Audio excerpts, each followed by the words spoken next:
وما لنا ألا نتوكل على الله وقد هدانا سبلنا ولنصبرن على ما آذيتمونا وعلى الله فليتوكل المتوكلون.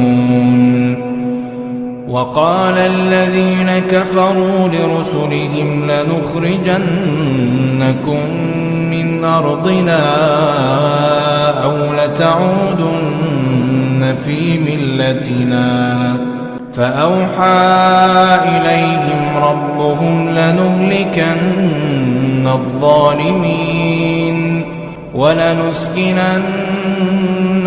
الأرض من بعدهم ذلك لمن خاف مقامي وخاف وعيد.